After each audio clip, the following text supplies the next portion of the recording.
বাদাইম্মার মতো বসে বসে কাচ্ছি, কেমনে যে দিনগুলো যাচ্ছে নিজেও বুঝতেছি না। আমি যে এই লাইফটা নিয়ে কি করবো নিজেও বুঝতেছি না। কিরে এখানে 100 টাকা, কপালটা কুইলা গেছে আজকে।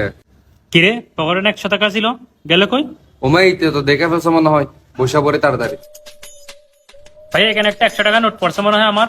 আপনি কি পাইছেন আমার টাকাটা? না ভাই, কেউ 100 টাকা। আমি ডেটল 100% শিওর এই টাকাটা ওই ছেলে ছাড়া আর কেউ পাই নাই।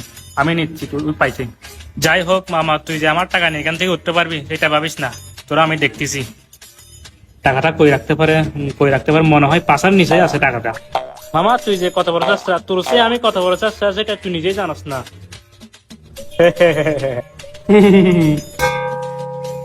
মনে হইতাছে এই হালা চলে গেছে, এই সুযোগে আমি টাকাটা নিয়ে কাটটা পড়ি।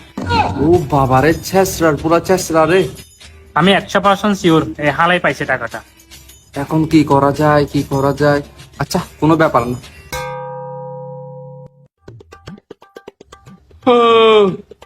মনে হয় গেছে গা, এতক্ষণ এখানে বসে থাকবে না, তারপরও একটু দেখি আছে কিনা।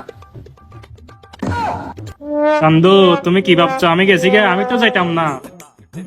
এই হালা কত বড় চেষ্টা রে, 100 টাকার জন্য এতক্ষণ বসে রয়েছে।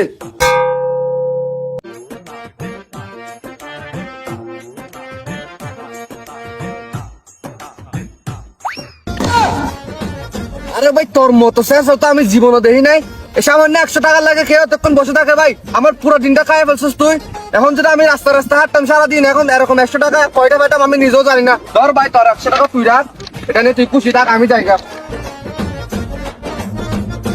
ও তো আমার চিনাই নাই মনে হয়। মাত্র 100 টাকার জন্য আমি দরকার হলে 1 বছর বসে থাকবে কেন? আর তোর মায়ের বাপ শালার মোর লাইফে এত এত চেষ্টা দেখলাম, এর মতো তো চেষ্টা জীবনেও দেখি নাই। মোর পুরা দিনটা কায়ে আছে, আজকে সকালে টাকাটা পাইছে, এখন রাত হয়ে গেছে, তারপরও টাকাটা হাতে আসে নাই। ধর দিনটাই খারাপ।